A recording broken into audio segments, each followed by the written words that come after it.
Que tal, como están? Benvidos ao noso preguntoiro. Neste mércores imos conversar co voceiro do PSOE en Santiago sobre diversos temas que están a afectar agora mesmo á cidade, sobre os que xa vimos falando nos anteriores días. Acompáñanos Paco Reyes. Paco, benvido, moi boas. Moi boas.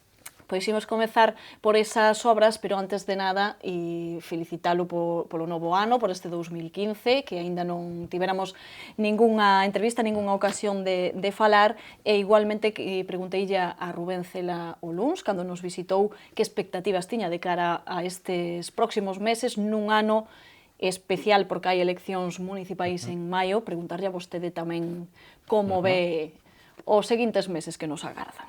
Bueno, pois moitas grazas, iso o primeiro, feliz aninovo tamén, e feliz aninovo para todas as persoas que nos están a ver neste momento a través de Correo TV. Esperemos que sexa un aninovo mellor, o 2015 mellor que o 2014.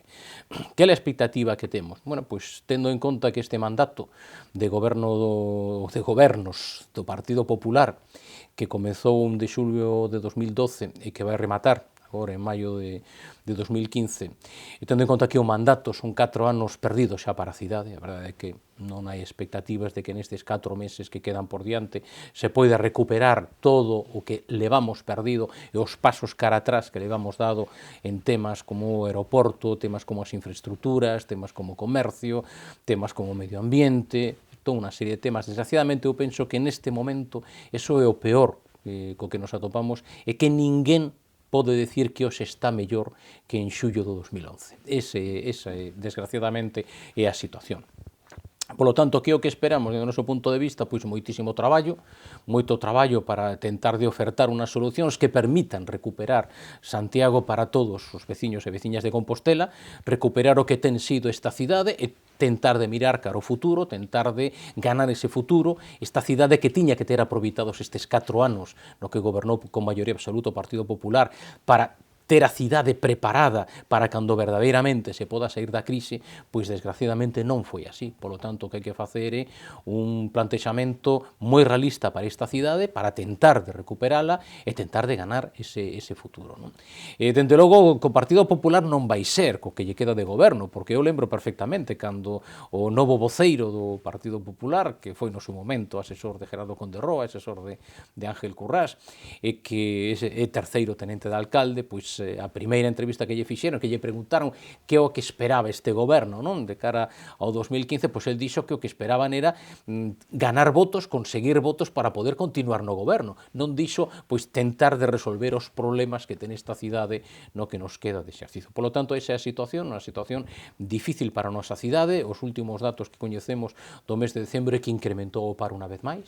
Por lo tanto, é unha situación difícil, unha situación moi difícil socialmente, é dicir, estamos con 4.000 familias en risco de exclusión social, 22.000 persoas, 22.000 composteláns que están en risco de exclusión social e 4.000 composteláns, 4.000 persoas que están na nosa cidade en situación de extrema pobreza. Por lo tanto, eses son dous dos grandísimos problemas que ten a nosa cidade, e despois unhas infraestructuras que foron boicoteadas sistemáticamente polo Partido Popular. Estou a pensar, por exemplo, na estación intermodal, unha estación intermodal a máis barata de todas as diseñadas e as orzamentadas para toda Galicia, con moitísima diferencia, e que en Embargantes foi boicoteado polo Partido Popular, foi boicoteado porque non é o terceiro alcalde do Partido Popular neste mandato e no seu momento conselleiro de Territorio, Infraestructuras e Medio Ambiente, e o certo é que o que non imos ter vai ser esa estación central para Galicia, que é o que necesitamos. En Embargantes o que imos ter vai ser a ampliación do vestíbulo da actual estación, e eles din que esa é a gran oferta e a gran solución que lle dan a nosa cidade. Pois mire, eu vou dicirlle moi claro,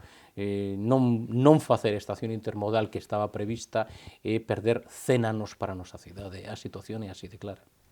Pois despois desta radiografía que fixo Paco Reyes da súa visión de como está a situación na cidade, ímonos adentrar en temas de obras, que hai, ademais, unhas cantas, e cando hai obras sempre hai controversia, porque nunca está todo o mundo a gusto co que pasa. Imos comezar pola actuación na carreira do Conde para humanizar esta rúa. Xa levamos falado bastante deste proxecto, vostede mesmo aquí se mostrou bastante en contra de por que se actuaba agora, neste momento, nesta rúa, por que non se falara antes cos veciños, por que se ia facer peonil, e resulta que agora tamén hai se está constituindo unha plataforma de veciños que tampouco están moi conformes coa actuación que inauguraba esta mesma semana o alcalde, o comezo desas obras. Como sigue a ver a situación na Carreira do Conde agora que xa vai ser unha realidade? Pois é que a situación é a lóxica dun goberno do Partido Popular que ao longo destes 4 anos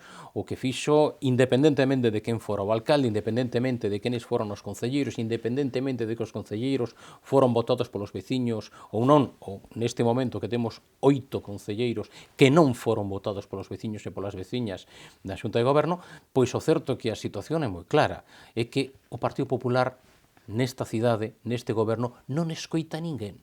E particularmente non escoita a veciñanza e non escoita os comerciantes. Esa é a realidade. Carreira do Conde non é unha prioridade. É dicir, tentar de investir 600, ou gastar neste caso, 600.000 euros, que exactamente a cantidade que está prevista nos orzamentos para a renda social desta cidade, insisto unha vez máis, con 22.000 persoas en risco de exclusión social.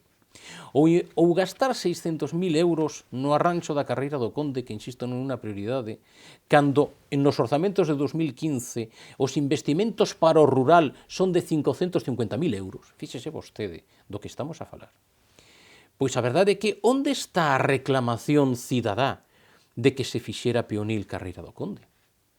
Onde está a previsión de que fora peonil no plan de mobilidade que tivo aprobado este goberno do Partido Popular en 2012? Se que non fan caso nin tan sequera do que les aproban en Xunta de Goberno. Mire, o que supón Carreira do Conde é que unha pequena illa no ensanche que permitía, pois, ao aparcamento, aproximadamente eran, se non lembro mal, 50 prazas. 50 prazas en superficie baixo o réxime da hora. Iso o que plantexaba era unha rotación moi importante. Rotación que os propios comerciantes da ZOA teñen calculado que supón 600 vehículos ao día. O que representa a posibilidade de que alguén chegue do rural da nosa cidade, é dicir, do propio termo municipal de Compostela, ou ben de concellos que están próximos a Compostela, estou pensando en Ames, estou pensando, en fin, todos os concellos que temos ao redor, e que nós temos que ser o punto e o foco de atracción dende o punto de vista de servizos e dende o punto de vista do comercio para toda esa poboación. Pois o que representaba era que podían ver, podían parar ali o coche, podían facer os seus recados, podían facer as súas compras e marchaban nun prazo que non superaba as 2 horas e, ademais, se renovaba, non? Existía rotación. Por lo tanto, agora iso desaparece. Iso desaparece o que supone un problema, fundamentalmente, para a xente que ven de fora e xente que ven a gastar o diñeiro, tanto para o lecer como para as compras, na nosa cidade.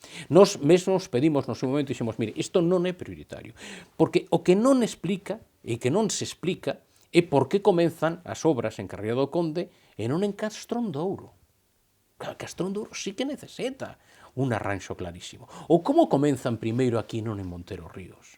Ou como non se fai nada en Virxe da Cerca, que unha das arterias principais da nosa cidade, con todo o tráfico que temos, con todos os colexos, con todos os autobuses, unha das liñas que percorren un número moi importante dos nosos autobuses públicos, en Embargantes non fan nada, e sí que o fan en Carreira do Conde. Polo tanto, é un tema que un gasto que non se explica, unha prioridade que non se explica. Nós mesmos pedimos públicamente que o goberno parara o inicio desta obra mentres non tivéramos funcionando o aparcamento disuasorio en superficie de Cornes.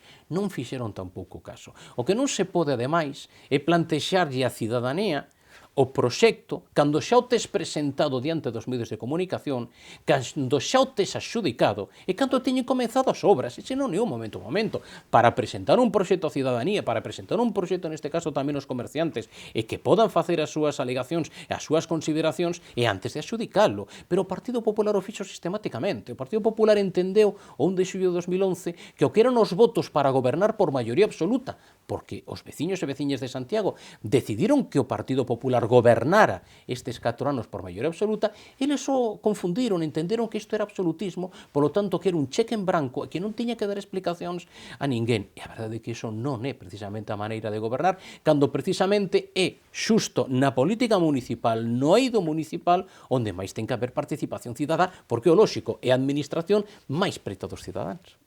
Preguntábamos ao alcalde sobre esas protestas con respecto a esas obras en Carreira do Conde. El defende Agustín Hernández, que o proceso seguiuse correctamente, tendo en conta todas as circunstancias, todos os detalles, e que ademais si están abertos ás opinións da veciñanza. De feito, confirmounos que haberá unha reunión na semana que ven con distintos estamentos, con veciños, con comerciantes, e que se van valorar opcións, podería haber algunha modificación no proxecto. Non sei se a vostede lle vale esa reacción ou... A mí o que me está a comentar, iso pareceme un despropósito. É dicir, unha vez se ten axudicado o proxecto, unha vez xa comenzaron as obras, entón cando se reúne ca veciñanza, se reúne cos comerciantes, entón está disposto a modificar un proxecto que axudicou e que xa se comenzaron as obras. Comprenda que isto é un despropósito. Si eso é a excelencia na xestión que nos quere vender este alcalde, este Partido Popular, mire, o que lle digo é que o último en sair que apaga a luz. Esa é a realidade. Mostrou-se tamén moi crítico esta mañá con vostede, concretamente o presidente de Compostela Monumental, da Asociación de Comerciantes, e José Manuel Bello. Non comprendía, iso era o que nos trasladaba, que vostede estivera tan en contra deste proxecto e que defendera agora tanto o comercio da zona. Vostede que respondería? Pois mire, o que lle diré é ser unha cousa, eu sempre plantexei exactamente o mesmo, é dicir, nos levamos meses dicindo o goberno do Partido Popular que ten que contar ca cidadanía, que ten que contar ca veciñanza, que ten que contar cos comerciantes, que parara o inicio do proxecto precisamente ata que non houbera solucións alternativas, o que non se lle pode decir a xente unha vez está iniciada a obra e polo tanto xa non se pode aparcar en Carreira do Conde, que entón van comenzar unhas negociacións cos parkings para que se mude a tarifa que imos ver, o que eso tiña que estar feito até este momento. Con respecto ao meu interese polo comercio, mire, eu teño un interese polo comercio non soamente neste caso como representante que son dos veciños e das veciñas, porque acudín nunha lista electoral a unhas eleccións e fomos votados, neste caso co encargo e responsabilidade de ser oposición e polo tanto de fiscalizar a acción de goberno, sino que a mí o comercio importame moitísimo como veciño que son de Santiago e polo tanto como consumidor. Ademais, eu podo decir unha cousa, é que eu particularmente sí que son un vecino claramente adepto ao que é o comercio de proximidade. Eu a verdade é que compro moitísimo máis no comercio de proximidade que en grandes superficies, esa é a realidade. E polo tanto, claro que teño interese. Teño un interese primeiro como representante dos veciños e das veciñas, porque así o decidiron eles, que fora representante deles. Teño un gran interese no que é o comercio, e particularmente o comercio de proximidade, por toda a riqueza que move na nosa cidade e por todo o servicio que presta a nosa cidade. E teño un interese máximo polo comercio como veciño e consumidor, polo tanto, é lóxico o meu interese. Ademais, non é un interese destes días, é un interese que ven de longe porque levamos meses dicindo o goberno que non tiña prioridade e que esa prioridade non está nunca explicada polo goberno do Partido Popular. Que alguén explique dentro do goberno do Partido Popular por que esa prioridade de Carreira do Conde con respecto, por exemplo, a Castón de Ouro, con respecto, por exemplo, a Virxe da Cerca.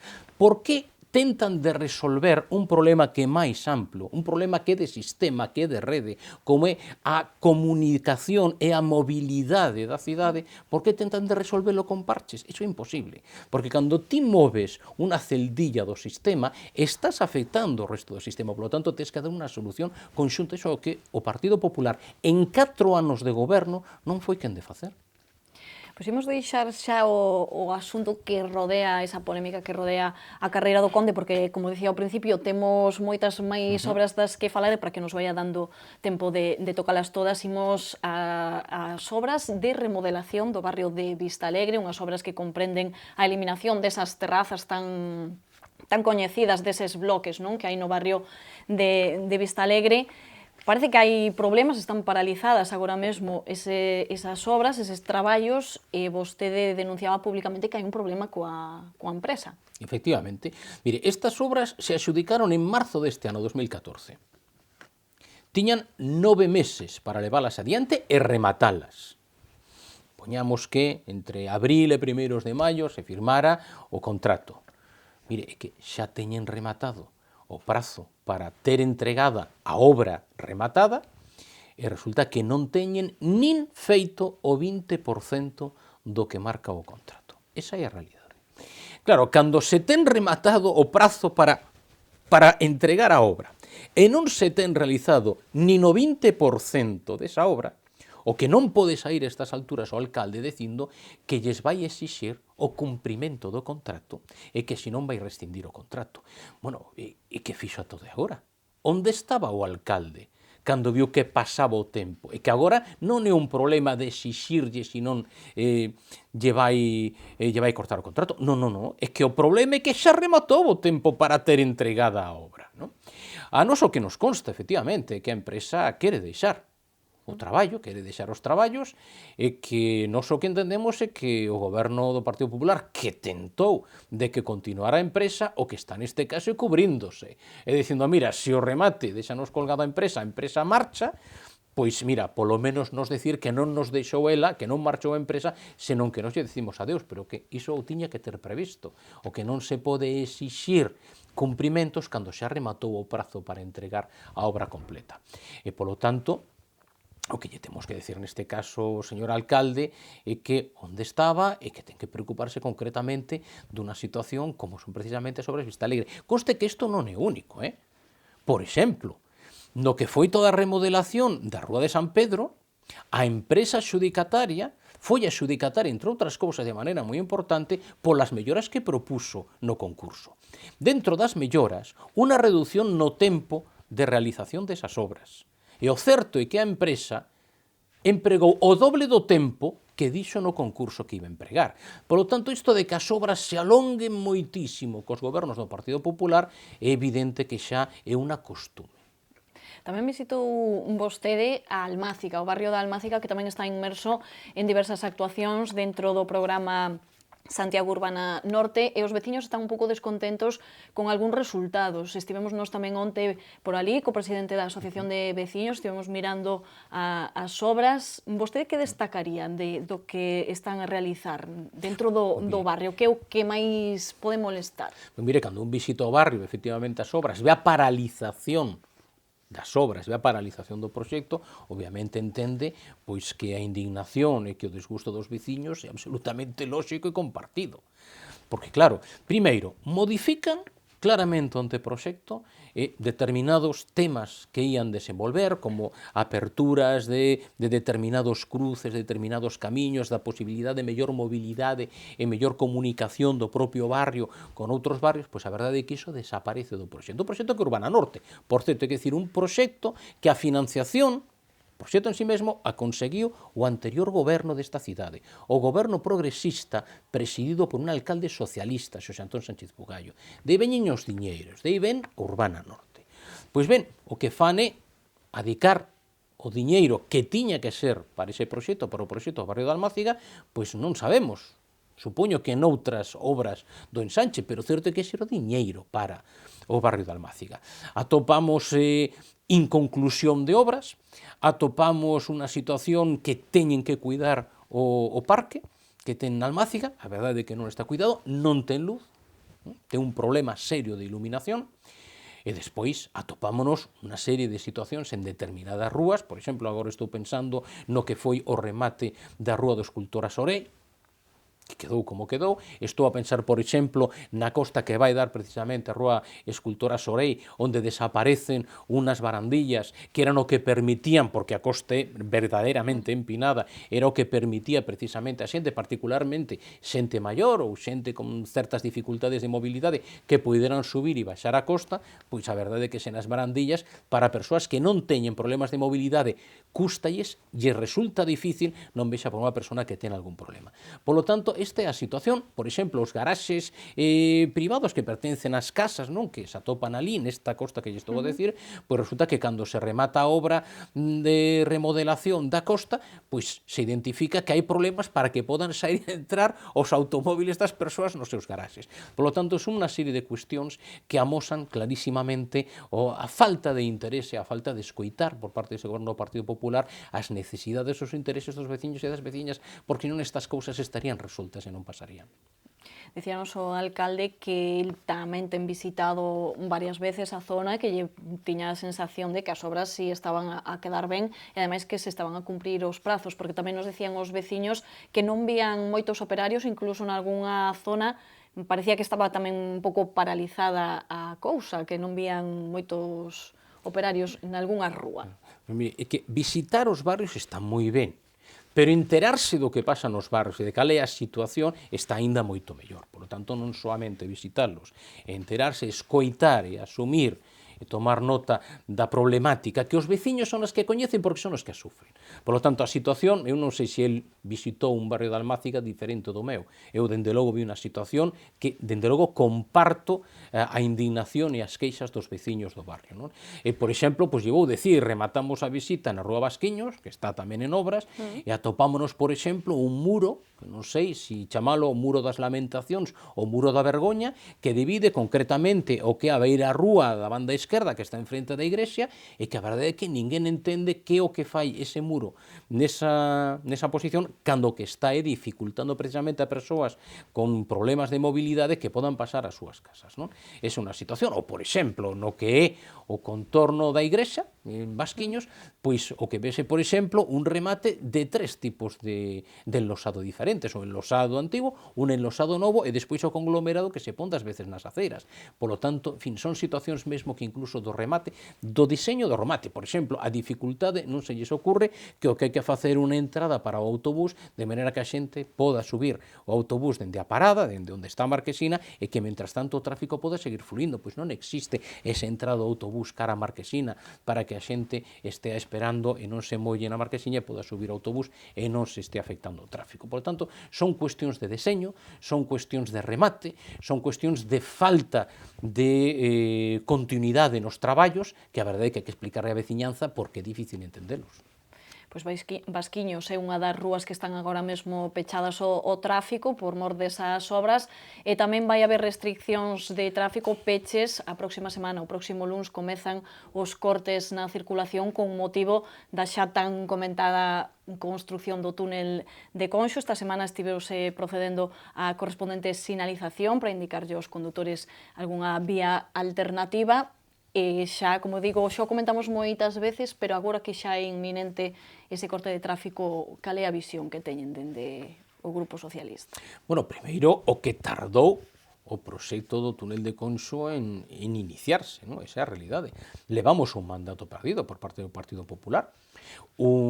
Este pertence unha parte dun proxecto máis global que era, por unha banda, o túnel da Galuresa, máis o túnel de Conxo. O certo é que o máis importante, o máis difícil de facer, o que custaba máis diñeiro foi o túnel da Galuresa, que fixo o anterior goberno, o goberno progresista desta cidade, con Xosé Antón Sánchez Bugallo, alcalde socialista. O que quedaba para este mandato, para estes 4 anos, era a parte máis pequena do proxecto, que era o túnel de Conxo, e a máis barata, e a verdade é que non imos ter túnel de Conxo inaugurado cando remate este mandato, cosa que nos xa anunciamos en moitas ocasións. Tiveron tempo sobrado para poñelo en marcha. Eu lembro que cada orzamentos do Estado se vendía o diñeiro que estaba, particularmente, eu lembro no 2014, o diñeiro que estaba para o investimento do túnel de Conxo, nunca se gastou, comenzará agora para, en realidade, xa no 2015, evidentemente, e, polo tanto, chega tarde. Chega mal porque tiveron tempo dabondo para establecer un sistema, mesmo a facer probas se era necesario, de como facer o diferente fluxo mentres duren as obras e, polo tanto, que se incomode o menos posible o tráfico viario e, particularmente, que se incomode o menos posible o tráfico dos autobuses públicos. Os autobuses urbans, que son os que utilizamos moitos de nós, que non temos automóvil e que, polo tanto, empregamos o transporte público. E a verdade é que chega a rastras, porque tiveron tamén a oportunidade de establecer un proxecto que permita na superficie que ten que cubrir o túnel esa unidade, por fin, que non sexa unha fronteira entre Conxo de Arriba e Conxo de Abaixo. Tivemos a oportunidade de que eso se fixera. Neste momento non se sabe cal é o proxecto. Dende logo, o proxecto presentado por Fomento non resolve o problema de voltar a ter un continuo en todo o barrio de Conxo, non? Polo tanto, desgraciadamente, unha obra, insisto, chega tarde, chega mal, chega a rastras, e, polo tanto, pois, hai que ser neste sentido moi críticos co goberno do Partido Popular, porque eles sempre venderon que o tiñamos todo moi sinxelo, porque eles tiñan maioría absoluta no Concello, maioría absoluta na Xunta, maioría absoluta no Estado. O que xa se ve que estes gobernos de maioría absoluta, pois, cando é o Partido Popular, non resolven os problemas da nosa cidade, é evidente.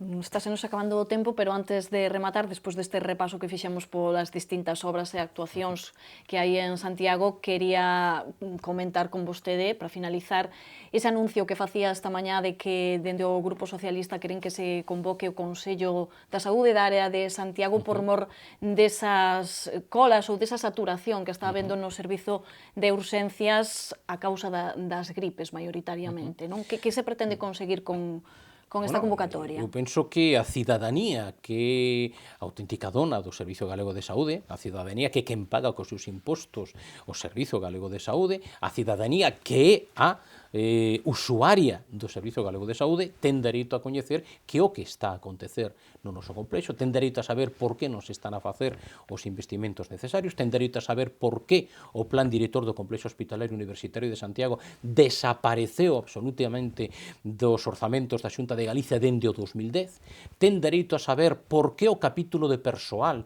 diminuiu preto dun 10% con respecto ao ano 2010. Ten dereito a saber por que non se están a sustituir aquelas persoas que é necesario, polo tanto, está a rebaixarse o número de traballadores no noso complexo que pode atender as persoas. Ten dereito a saber por que existe neste momento unha saturación en urxencias. Ten dereito a saber se iso se debe precisamente a que temos un problema de menos diñeiro para o persoal, un persoal fantástico, un persoal que non hai nada que decir con respecto á súa profesionalidade, ao seu compromiso, a súa capacidade de traballo, o moitísimo que están a facer, pero chega un momento que non lle podes pedir a xente que asuma o resultado do austericidio no que nos está a meter a Xunta de Galicia con respecto aos recurtes da sanidade.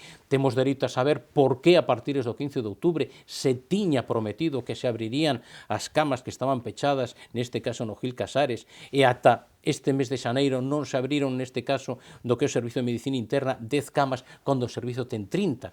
Temos dereito, os veciños e as veciñas, a saber que se está a facer co noso servicio de saúde. Non é o servicio de saúde da Xunta de Galiza, do señor Feijóo, é o noso servicio de saúde. Temos dereito a saber se neste caso o xerente, que nos pensamos que ten que comparecer diante dese Consello de Saúde de área para dar estas explicacións, temos dereito a saber verdadeiramente cal é o impacto e que é o que pensa o xerente, se ele está de acordo co que di o libro branco das urxencias hospitalarias do Ministerio de Sanidade, que di que efectivamente a saturación de urxencias pode afectar a mortalidade, a morbimortalidade, o retraso na atención, o retraso precisamente no que son os tratamentos, ou está de acordo que as declaracións realizadas precisamente onte pola Consellera de Sanidade, que decía que simplemente é un problema de confort. Claro, dicirlle a xente que leva horas nunas urxencias esperando unha atención, ve as urxencias saturadas, ve os traballadores de urxencias que non poden facer máis porque están absolutamente sobrepasados, a pesares da súa capacidade e do seu compromiso, pois claro, dicirlle que iso é simplemente un problema de confort, pois bueno, queremos coñecer exactamente explicacións porque as merecemos. É o mínimo que se nos pode dar diante desta situación. Explicacións aos veciños e as veciñas que pagan cos seus impostos o noso Servicio Galego de Saúde. Pois con isto, Paco, rematamos. Como sempre, agradecerlle que nos acompaña aquí no Preguntoiro. Gracias. Moitísimas grazas a vos, de verdade. E nos voltamos mañá con máis entrevistas. Graciñas por atendernos.